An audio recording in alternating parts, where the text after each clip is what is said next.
Audi's plan to enter Formula 1 in 2026 as a power unit supplier and to acquire majority ownership of Sauber has generated a lot of interest, with several potential drivers being considered for the team. Join us as we reveal who should be Audi's top target and why, despite early speculation, Mick is not the driver for them. Audi's CEO, Markus Duesmann, highlighted the importance of motorsport to the company's DNA, and he believes that Formula 1 is an ideal platform for promoting Audi's brand globally and for pushing the boundaries of technological innovation. He also emphasized the company's commitment to sustainability and the need to pursue clear sustainability goals. Motorsport is an integral part of Audi's DNA, said Duesmann.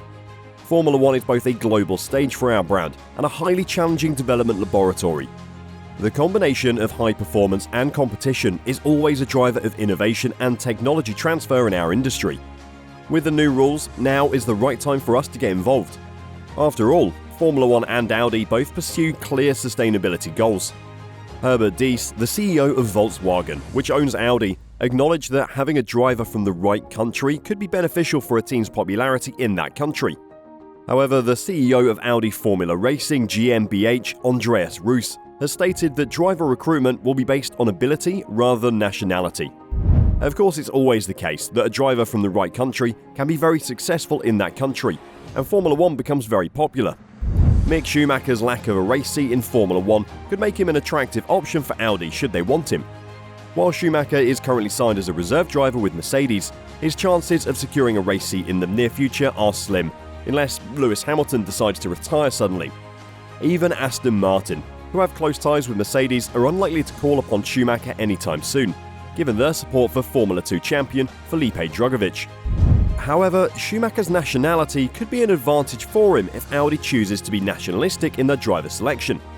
F1 power made in Germany is set to be Audi's motto for their entry into the sport, which could make Schumacher an ideal candidate for their team. As a free agent, there are no specific hurdles for Audi to overcome to secure Schumacher's services, although Markus Duesmann, Audi's CEO, stated, "There have been no concrete discussions with Mick Schumacher regarding a commitment. Of course, German drivers interest us as much as they interest the top of the parent company, but that is not a requirement for us."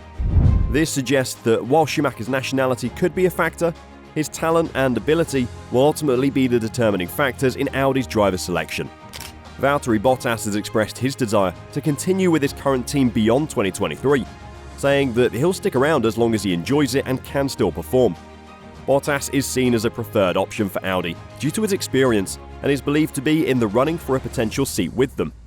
However, at 33 years old, he'll turn 37 during Audi's first season, and Audi has stated that the youth market is a priority for them. Although Bottas is eyeing up a seat with Audi, there is no guarantee that he'll be sought out specifically by the German marque.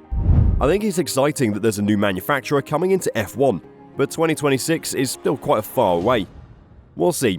You can ask me in 1 or 2 years, said Bottas. Carlos Sainz vehemently denied rumours linking him to Audi's Formula 1 project for 2026 and beyond, stating that they were completely fabricated. "It annoys me that these totally invented rumours come out," Sainz insisted. Sainz's current contract with Ferrari runs until the end of the 2024 season, and he has expressed his intention to stay with Ferrari for many years. The rumours linking Sainz with Audi may have come about due to his father's involvement with the German company, who is rallying with VW. However, it remains to be seen whether Sainz will be a key target for Audi in the future. With Audi's focus on the youth market, Sainz, who'll turn 32 during their first season, may be at the prime age for an F1 driver, but it remains to be seen whether he'll be a good fit for the team. The Ferrari driver has levelled his feelings, however, saying, "My intention is to stay at Ferrari for many years. I don't understand why they're talking about 2026, when I currently don't even have a contract for 2025. It's true that Zhou Guanyu has a 1-year deal with Alfa Romeo for the 2023 season, and his performance in his rookie year was quite promising. However, the competitive nature of Formula 1 means that every driver is always under pressure to perform, and Zhou is no exception. As we mentioned, Alfa Romeo's influence in the team is declining, which means that Zhou may need to rely more on his own performance to secure a new contract. Added to this, there are always new drivers coming up through the ranks who are eager to break into Formula 1, and teams are constantly evaluating their options. So while Zhou's position is directly threatened, he'll certainly need to continue improving and performing at a high level to stay competitive. but we still need to read between Duismann's lines. The racing series is continuously increasing its global reach, especially among young target groups, and in our most important sales market, China. Interesting.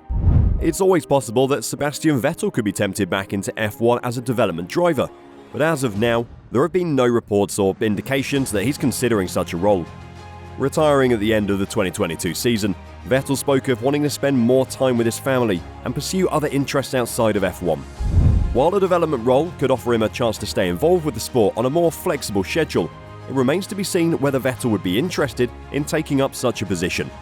Additionally, Vettel is a highly successful and experienced driver, and there could be other opportunities for him outside of F1, such as racing in other series or taking on a mentorship or coaching role for younger drivers.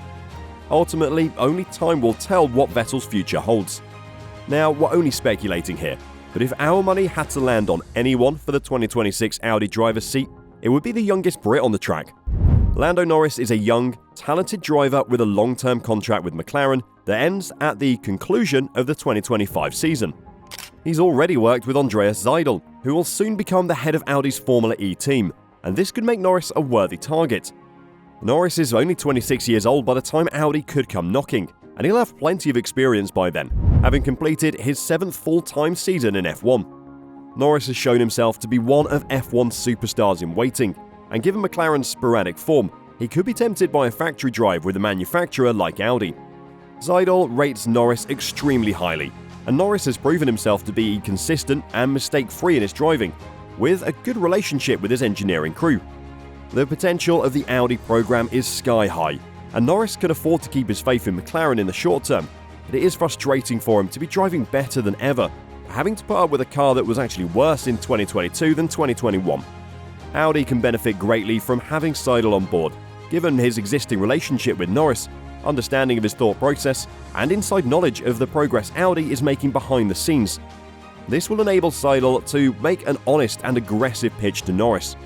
While McLaren may make sufficient progress for Norris to stay committed, it is possible that Norris may prioritise loyalty over the risks associated with making ambitious moves.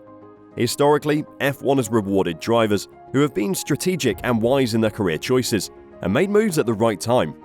It's certainly possible that Robert Kubica, Antonio Giovinazzi, or Daniel Kvyat could be considered for a potential Audi F1 seat in the future. However, Kubica has not raced in F1 full-time since 2019, and has been primarily focused on his role as a reserve driver for Alfa Romeo Racing since then. Giovinazzi has also been with Alfa Romeo Racing for several seasons and has shown flashes of speed but has not yet delivered consistent results. Kvyat has also been in and out of F1 teams in recent years, most recently serving as a reserve driver for Alpine in 2021. Ultimately, it will depend on the specific needs and goals of the Audi F1 program and how these drivers stack up against other potential candidates. It seems that Audi is still in the early stages of their driver search and are exploring various options. They are considering many drivers and team managers, as Audi CEO Markus Duismann mentioned that they're currently talking to many decision makers. However, as of now, there's no confirmation on who Audi's development driver will be by the end of 2023. So who do you think Audi is currently schmoozing? Do you agree with us about Norris? Let us know in the comments.